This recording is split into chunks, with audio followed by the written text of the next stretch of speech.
सर्व पालकांना नमस्कार। गेल्या 10-15 वर्षात झालेले टेक्नॉलॉजीमध्ये बदल आपण अनुभवूनच राहिलो आहे, कारण आपल्याकडे प्रत्येकाकडे हा मोबाईल आहेच।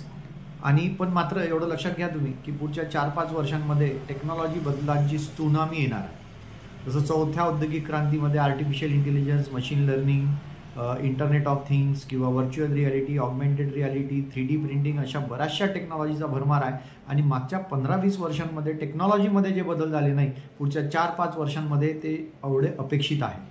आणि हे सगळं आम्ही MSCIT मध्ये विद्यार्थ्यांना सांगतोच। मात्र मी जो आत्ताच तुम्हाला मोबाईल दाखवला, हे प्रत्येकाकडे आहे, मुलांकडे आहे, पॅरेंट्सकडे आहे, सगळ्यांकडे आहेत हे मोबाईल्स। आणि याचे ॲप्स आपण चालवतो, ठीक आहे। ॲप्सची प्रकार वेगवेगळे असू शकतात, कोणी सोशल मीडिया चालवत असतील, कोणी गेम्स खेळत असतील, ॲप्स वेगवेगळे असू शकतात। पण तुम्ही एवढं लक्षात घ्या की कुठलाही ॲप जर बनवायचा तर हे ॲप जे बनवणारे लोक असतात यांना एक चांगल्या गोष्टीचं नॉलेज असतं, ते म्हणजे कोडिंग किंवा ज्याला मी टेक्निकल लँग्वेजमध्ये प्रोग्रामिंग असं म्हणतो। मला असं वाटते की प्रोग्रामिंग ही इंजिनिअरिंगमध्ये न करता जर 5वी पासून जर विद्यार्थ्यांनी जर सुरुवात केली प्रोग्रामिंगचं नॉलेज हळूहळू घेणं, जे मोठ्या शहरांमध्ये शाळांमधूनच दिल्या जातं। आपला ग्रामीण भागात आहे, इथे आजकाल आपल्या इथे फक्त म्हणजे मॅथ्स, सायन्स, हिस्ट्री, जिओग्राफी या विषयांवरच लक्ष केंद्रित केलं जातं। पण 5वी पासून जर टेक्नॉलॉजीचं नॉलेज जर विद्यार्थ्यांना दिलं, प्रोग्रामिंगचं नॉलेज जर त्यांना दिलं, तर मोठ्या प्रमाणावर बदल होऊ शकतात, विद्यार्थ्यांच्या थिंकिंगमध्ये बदल होऊ शकतात। कारण प्रोग्रामिंगमध्ये लॉजिक क्लिअर होतं, एखाद्या प्रॉब्लेमकडे कसं बघायचं, कोणत्या व्ह्यूनी बघायचं, त्याच्यात सॉल्व्ह त्याला कसं करायचं, याचे हे सगळे लॉजिक क्लिअर करते। आणि म्हणूनच CCIT मूर्तिजापूरने 5वी पासूनच्या विद्यार्थ्यांसाठी कोडिंग म्हणजेच वेगवेगळ्या प्रोग्रामिंग लँग्वेजेस आणलेल्या आहेत। 5वी ते 7वीच्या विद्यार्थ्यांसाठी मुख्यतः आम्ही स्क्रॅच प्रोग्रामिंग आणलेली आहे, ज्या स्क्रॅच प्रोग्रामिंगमध्ये विद्यार्थी जे कार्टून्स पाहतात किंवा तुम्ही म्हणा त्याला गेम्स खेळतात किंवा स्टोरीज बनवतात पाहतात, तर आम्ही हे सगळं बनवणं शिकवणार आहोत। म्हणजे विद्यार्थी गेम खेळतील नाही तर गेम बनवतील। त्यामुळे लॉजिक विद्यार्थ्यांचं क्लिअर होतं। तिथे एकदम ॲनिमेटेड पद्धतीची ही प्रोग्रामिंग लँग्वेज आहे। US मध्ये बऱ्याच शाळांमध्ये ही चालतं। आणि स्क्रॅच प्रोग्रामिंग 5वी ते 7वीसाठी। त्यानंतर मात्र IoT किंवा रोबोटिक्सला सुद्धा कोडिंग लागतं। तुम्ही एवढं समजून चला की ह्या ज्या टेक्नॉलॉजीज आहे, आर्टिफिशियल इंटेलिजन्स, हे सगळं प्रोग्रामिंग करून कोडिंग करून केलेलं आहे। आणि हे जे कोड करणारे लोक आहेत यांना रगड पैसा असतो, मोठ्या मोठ्या कंपन्या चांगला पगार देऊन या विद्यार्थ्यांना इंजिनिअरिंग झाल्यानंतर उचलतात। मात्र जर कॉन्सेप्ट क्लिअर जर करायचे असेल तर लहानपणापासूनच हे प्रोग्रामिंग लँग्वेजेस क्लिअर कराव्या लागतात।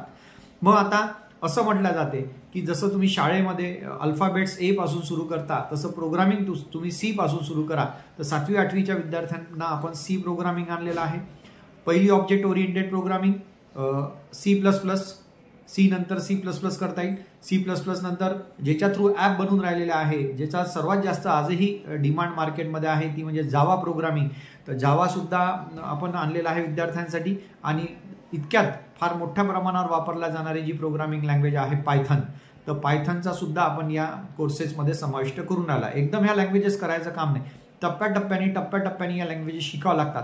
मात्र एवढं नक्की आहे की आपल्या पाल्यांना जर टेक्नोसॅव्ही किंवा तुम्हाला त्याचं लॉजिक क्लिअर करायचं असेल किंवा टेक्नॉलॉजीमध्ये चांगल्या पद्धतीने तुम्हाला वाटते त्यांनी काम करायला पाहिजे, तर ह्या सगळ्या गोष्टी त्या विद्यार्थ्यांना शाळा स्तरावरून देणं आवश्यक आहे। काही पालकांचे पाल्य 10वी 12वीत असतील, नो प्रॉब्लेम, कधीही सुरू करा, जेव्हाही सुरू कराल तो तुमच्यासाठी सर्वात चांगला वेळ राहील। मात्र ह्या गोष्टी सुरू झाल्या पाहिजे, शाळांमधूनच सुरू होणं अपेक्षित आहे मला। मात्र आपल्याला माहीत आहे ग्रामीण भाग आहे, त्यामुळं आपल्याकडे कदाचित होत नसतील। मात्र पुण्यासारख्या किंवा मुंबईसारख्या मेट्रो सिटीजमध्ये तर 5वी 6वी पासूनच ह्या लँग्वेजेस आणि प्रॅक्टिकलवर ऑन बोर्डच नाही तर त्या मुलांना प्रॅक्टिकलचं कॉन्फिडन्स आलं पाहिजे। काही विषय असतात तुम्हालाही माहीत आहे की ते प्रॅक्टिकली केल्याशिवाय होत नाही, तर प्रॅक्टिकल सुद्धा आम्ही यात घेतो। असं नाही की बा असा गेम तयार होतो, तर प्रॅक्टिकल कसे करायचे, प्रॅक्टिकली तो कसं सॉल्व्ह करायचं, एखाद्या प्रॉब्लेमला कसं व्ह्यू करायचं, त्या प्रॉब्लेमचं लॉजिक काय आहे, इथून आम्ही त्या विद्यार्थ्यांचं करत जातो। आणि ग्रामीण भागानुसार फीस एकदम कमी प्रमाणात ठेवलेली आहे, त्यामुळं जेवढा लवकर शक्य असेल तेवढा लवकर तुम्ही स्क्रॅच प्रोग्रामिंग किंवा C++, जावा आणि पायथॉन हे सगळं पुढे इंजिनिअरिंग कुठल्याही ब्रांचेस घ्या, मेकॅनिकल, सिव्हिल, इलेक्ट्रिकल, इंजिनिअरिंगला तर आहेच। मात्र कोणालाही जर करतो म्हटलं तर हे शक्य आहे, फार त्याला काही हे लागत नाही। त्यामुळं सगळ्यांना विनंती आहे की थोडासा वेगळा विचार करा आणि आपल्या पाल्यांना थोड्याशा नवीन रस्त्यावर, जिथे 5वी 6वी पासूनच कोडिंगचं म्हणजे प्रोग्रामिंगचं नॉलेज ते घेतील आणि चांगल्या पद्धतीने ते फ्युचर डेव्हलप करतील, स्वतःचं आपल्या घराचं, आपल्या परिवाराचं आणि आपल्या देशाचं सुद्धा. एवढं बोलून थांबतो. Thank you so much.